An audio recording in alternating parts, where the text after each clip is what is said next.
The Multiverse Employee Handbook defines a one-year anniversary as the arbitrary point at which a sentient life form decides it has been in one place for far too long to escape without someone noticing. In corporate terms, it marks exactly 365.2425 rotations of the planet, adjusted for leap years, time dilation near black holes, and the tendency of office clocks to run slower during meetings.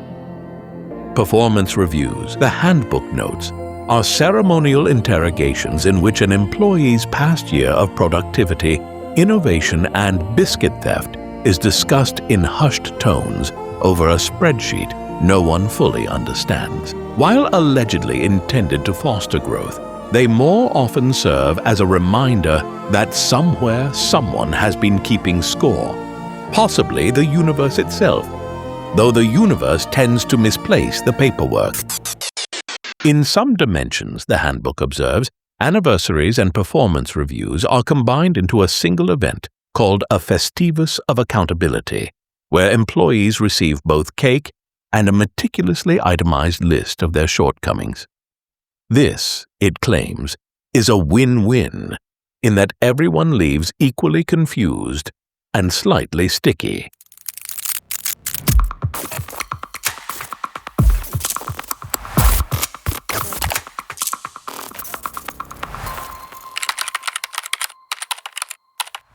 Welcome back, my chronologically anchored colleagues. I'm your temporally synced narrator, broadcasting simultaneously from August 21st, 1965, and today, August 21st, 2025. You're tuned into a special anniversary edition of the Multiverse Employee Handbook. You might ask, why 1965? Well, 59 years ago today, NASA launched Gemini 5, a mission that lasted 8 days and taught us that humans could survive in space long enough to order takeout twice. Today also marks exactly 1 year since we began broadcasting the Multiverse Employee Handbook.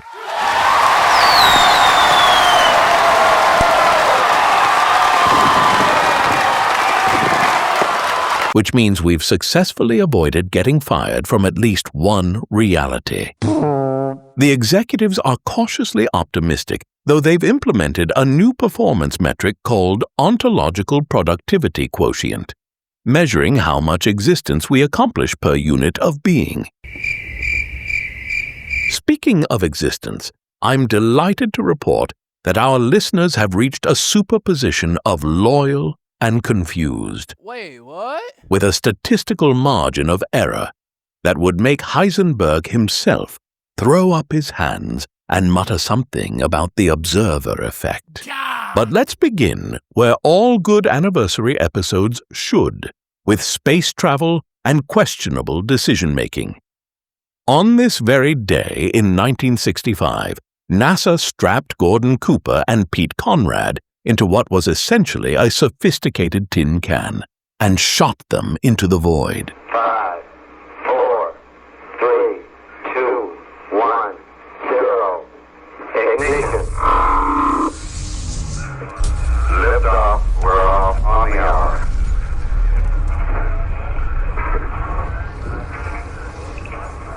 Looks good, straight as an arrow. Clock started and the roll program has initiated. Gordon Cooper reports. They should be pitching now. They're 24,000 feet. Gemini 5's mission objectives included testing fuel cells, practicing orbital maneuvers, and conducting what NASA euphemistically called biomedical experiments, which mostly involved discovering that eating floating food is like playing three-dimensional chess with your digestive system.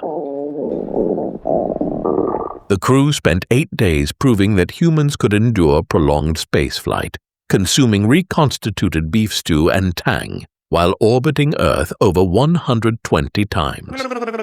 They also conducted the first ever evaluation of a rendezvous radar system, which worked about as well as our office printer before a Friday afternoon deadline.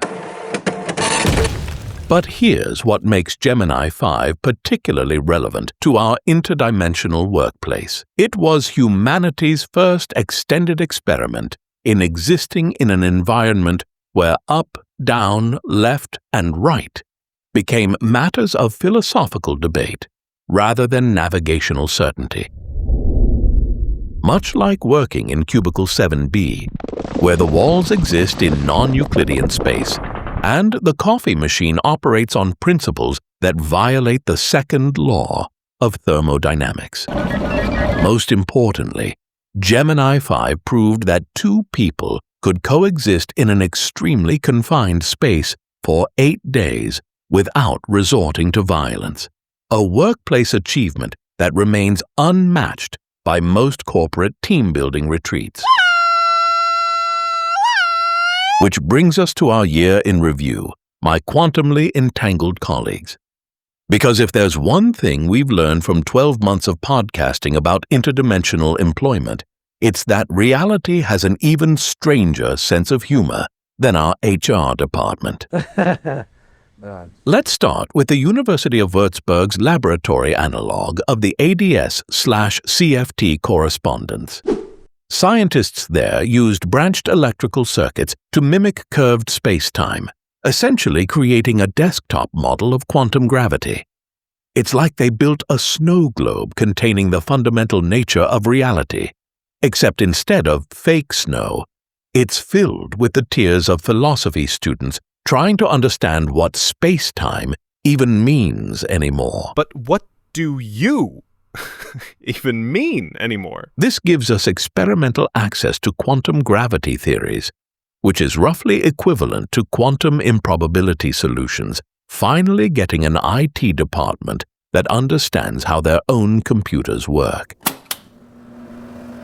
Meanwhile, the James Webb Space Telescope discovered giant rogue planets that have gone completely off-script from traditional planetary formation. These cosmic wanderers, with masses comparable to Jupiter, have been found building their own miniature planetary systems without bothering to orbit a star. It detected warm dust disks around 6 of these free-floating worlds, complete with crystallizing silicates, the building blocks of rocky planets.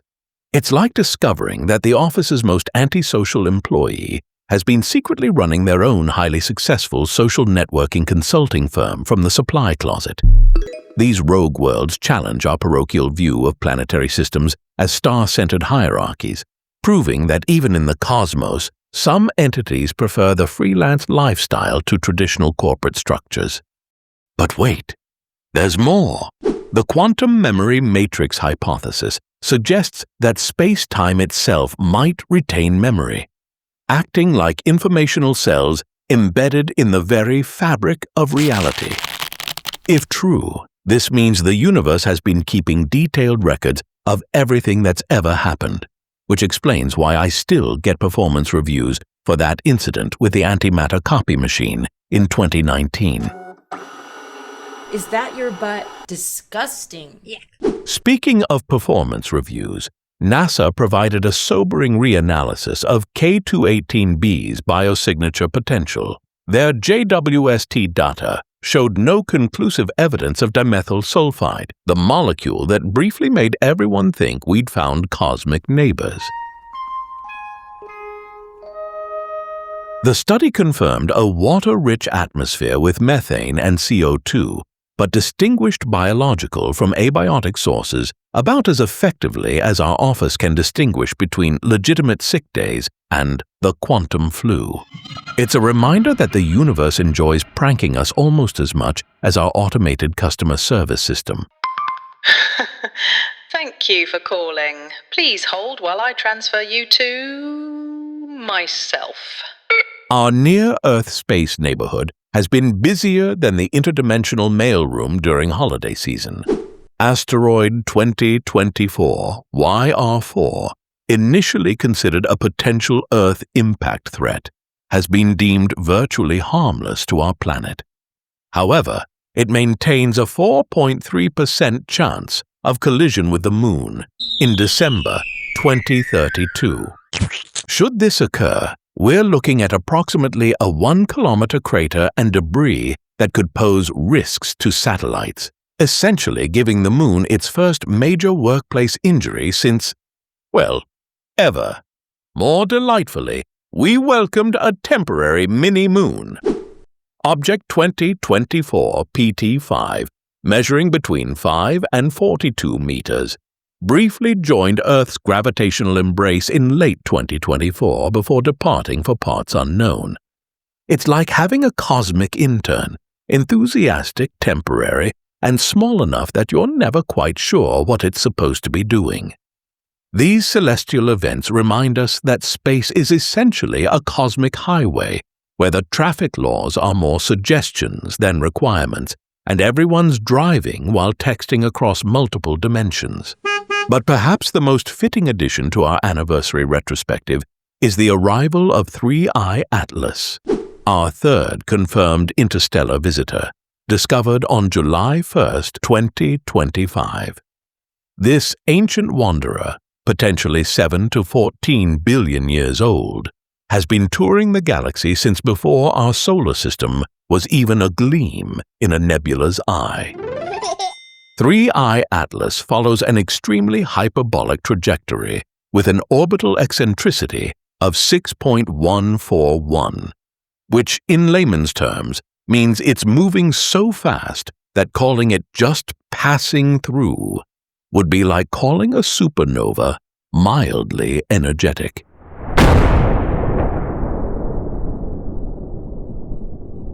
The comet will reach perihelion on October 29th, maintaining a respectful distance of 1.36 AU from the Sun, somewhere between Earth and Mars, like a cosmic delivery driver who knows better than to ring the doorbell.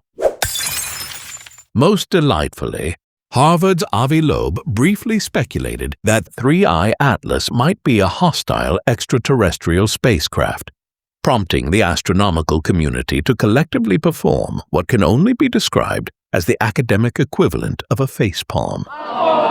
Subsequent observations confirmed it contains water, a substance so commonly found in comets that suggesting otherwise is like claiming your office coffee maker might be an alien surveillance device. Though, given how our coffee maker operates, the jury's still out on that one. Take me to your leader. As we reflect on this year of quantum discoveries and interdimensional employment wisdom, we're reminded that the universe operates on principles that would get you fired from any sensible workplace: constant uncertainty, infinite possibilities, and the persistent suspicion that someone's always watching. Nope. Yet, here we are, 1 year into this cosmic experiment, having learned that whether we're dealing with quantum entanglement or quarterly reports, the fundamental challenge remains the same: existing with grace in a reality that seems determined to prove that logic is more of a hobby than a profession. To our listeners across all possible realities, thank you for joining us on this journey through the absurd necessity of interdimensional employment.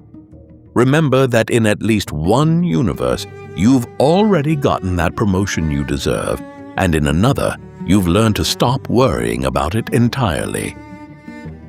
This is your quantum coherent correspondent, reminding you that in the multiverse of existence, we're all just temporary employees in the grand corporation of being.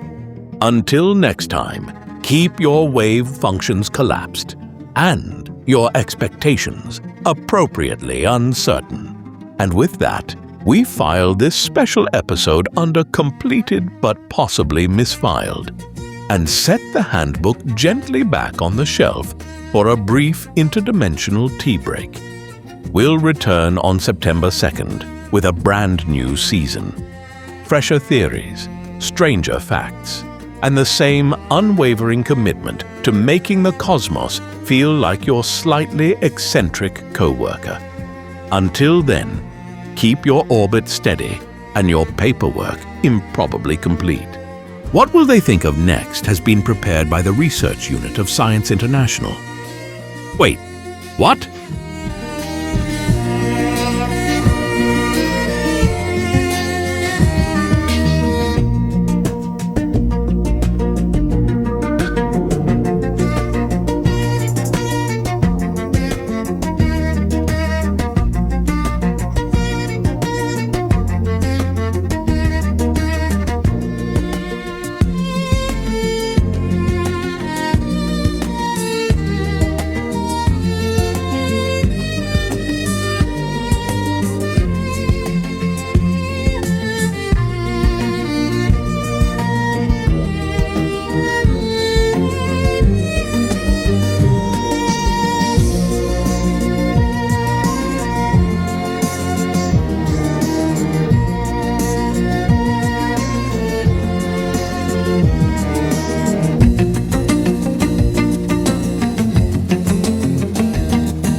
The Multiverse Employee Handbook was created by Rob Corrigan. The host, David, is a professional voice actor who has digitized his voice through ElevenLabs voice cloning technology.